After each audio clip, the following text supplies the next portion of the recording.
வணக்கம் நண்பர்களே.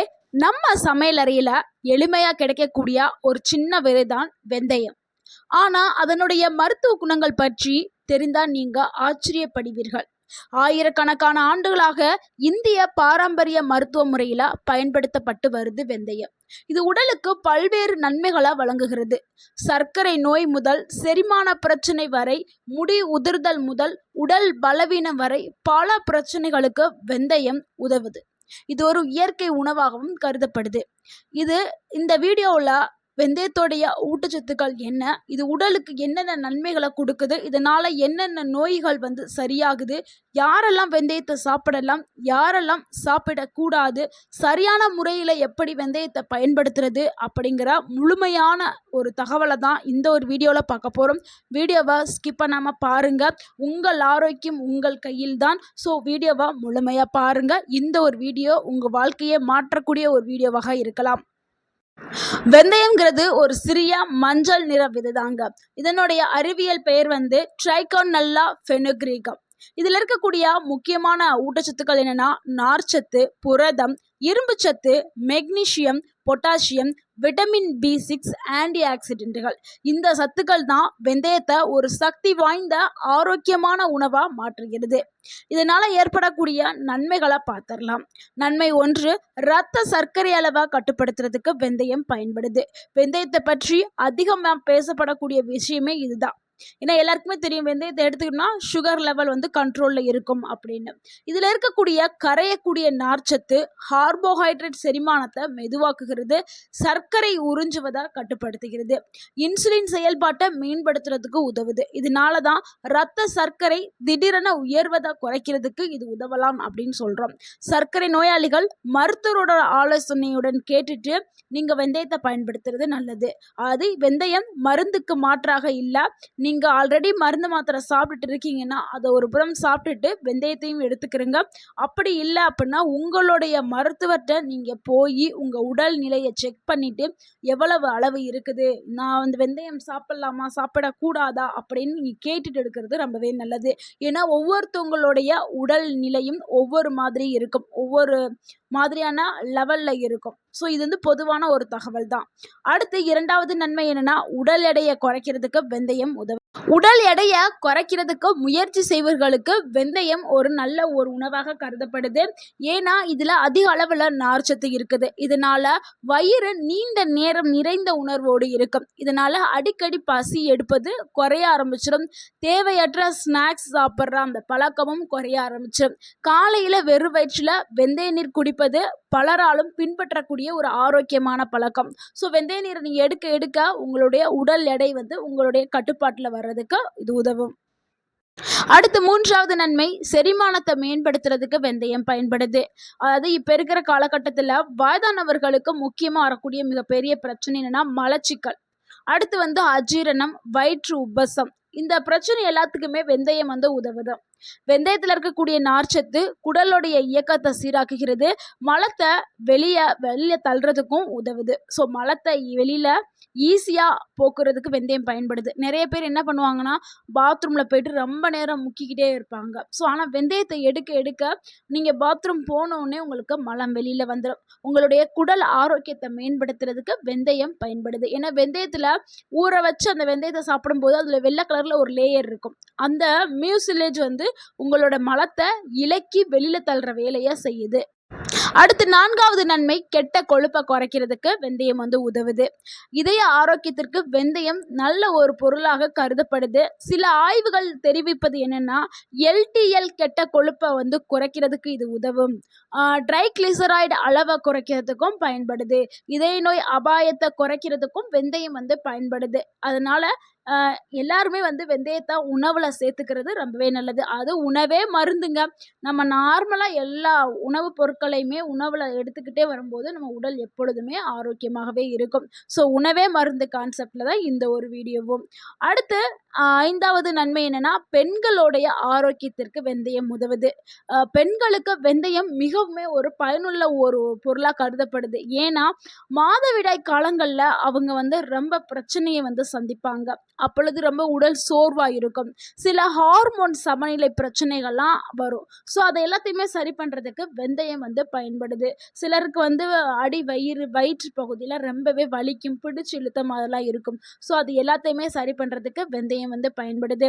அடுத்து 6வது நன்மை, தாய்ப்பால் சுரப்ப அதிகரிக்கிறதுக்கு உதவலாம் அப்படின்னு சொல்றாங்க. இது பாரம்பரியமாகவே பாலூட்டும் தாய்மார்களுக்கு வெந்தயம் கொடுக்கப்பட்டு வருதாம். ஏன்னா பால் சுரப்ப வந்து வெந்தயம் அதிகரிக்குமா. குழந்தைகளுக்கு போதுமான பால் கிடைக்கிறதுக்கு வெந்தயம் அடுத்து 7வது நன்மை, முடி வளர்ச்சிக்கு வெந்தயம் வந்து உதவுது. வெந்தயத்தை ஊற வைத்து அரைத்து தலையில பயன்படுத்திட்டு வர்றது மிகவும் பிரபலமான ஒரு முறையாகும்.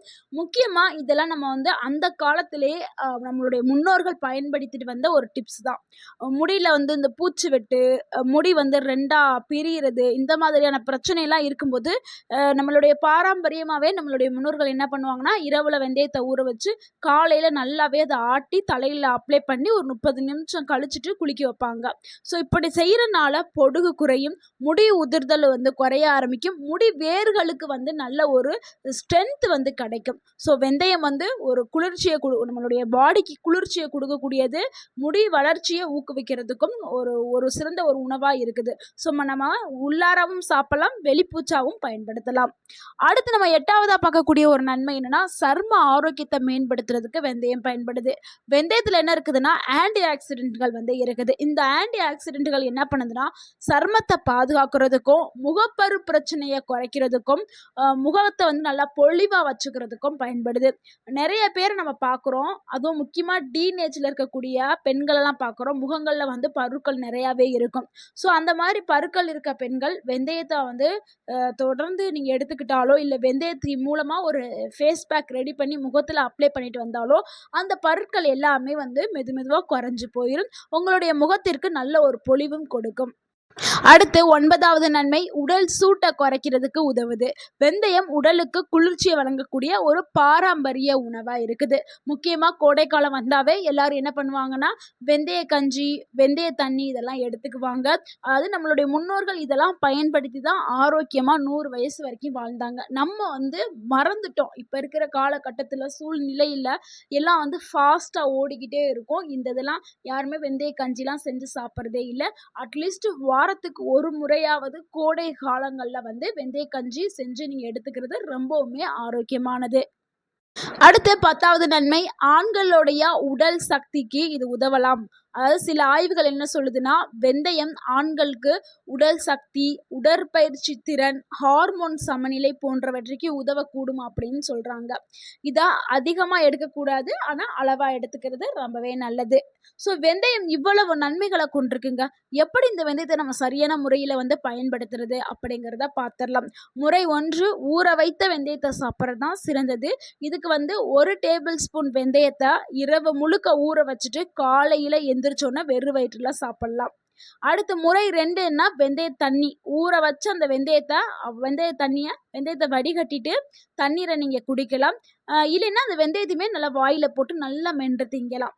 இல்லைன்னா இன்னொரு ஆப்ஷன் என்னன்னா, நைட்டு நீங்கள் ஊற வைக்க முடியலை அப்படின்னா காலையில், சிலருக்கு வந்து ரொம்ப நேரம் நீண்ட நேரம் ஊறிய அந்த தண்ணி பிடிக்காது, ஸ்மெல்லு பிடிக்காது.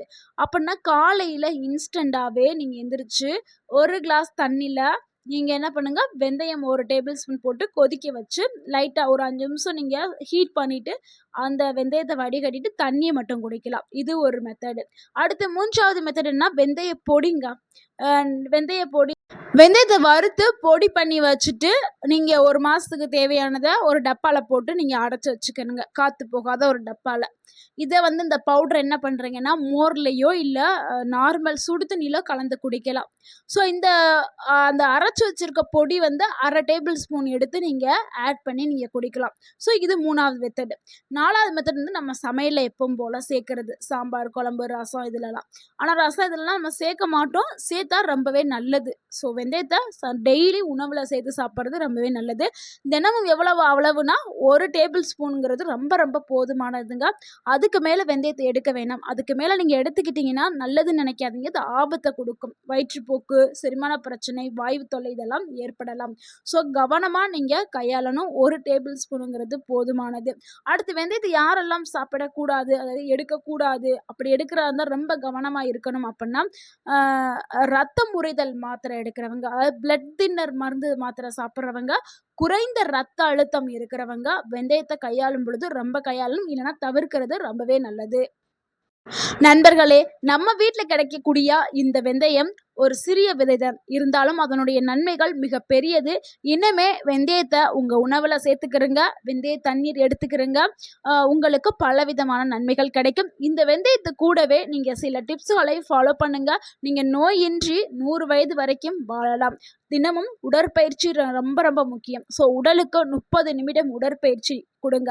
அதாவது நடைப்பயிற்சி செஞ்சாலும் சரி, இல்ல வேற ஏதாவது ஸ்ட்ரென்தனிங் எக்ஸர்சைஸ் ஒர்க் அவுட் பண்ணாலும் சரி, அது உங்களுடைய விருப்பம். ஸோ உடற்பயிற்சி ரொம்ப ரொம்ப முக்கியம்.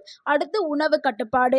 உணவு கட்டுப்பாடுல நல்ல காய்கறிகள், பழங்கள் எடுத்துக்கிறங்க. முடிஞ்ச அளவு அதிகமா எண்ணெய் ஊற்றி சமைக்காதீங்க. அதிக அளவுல எண்ணெயில பொரிச்சது, வறுத்தது, பாக்கெட்ல அடைக்கப்பட்ட சிப்ஸு, ஸ்நாக்ஸு, சால்ட் அதிகமா சேர்த்த உணவுகள், ப்ராசஸ்டு ஃபுட்டு, அப்புறம் ஜங்க் ஃபுட்டு இதெல்லாம் அவாய்ட் பண்றத பார்த்துக்கிறங்க. ஸோ இதை எல்லாத்தையும் ஃபாலோ பண்ணுங்க. அடுத்து ஒரு நாளைக்கு தேவையான தண்ணீர் 2லிருந்து 3 லிட்டர் தண்ணி குடிங்க. ஒரு நாளுக்கு தேவையான தூக்கம் 7லிருந்து 8 மணி நேரம். ஸோ இது எல்லாத்தையும் நீங்க ஃபாலோ பண்ணீங்கன்னா 100 வயசு வரைக்கும் நீங்க நோய் நொடி இன்றி இல்லாம ஆரோக்கியமாக வாழலாம். ஸோ இந்த டிப்ஸை ஃபாலோ பண்ணுங்க. இந்த வீடியோ உங்களுக்கு பயனுள்ளதா இருந்திருந்தா இந்த வீடியோக்கு ஒரு லைக் பண்ணுங்க. இந்த வீடியோவை உங்களுடைய ஃப்ரெண்ட்ஸ் அண்ட் ஃபேமிலிக்கு ஷேர் பண்ணுங்க. மறக்காம நம்ம சேனலை சப்ஸ்கிரைப் பண்ணுங்க, சப்போர்ட் பண்ணுங்க, கமெண்ட் பண்ணுங்க. தேங்க்யூ ஃபார் வாட்சிங். வாழ்க வளமுடன். உங்கள் ஆரோக்கியம் உங்கள் கையில்தான். நன்றி.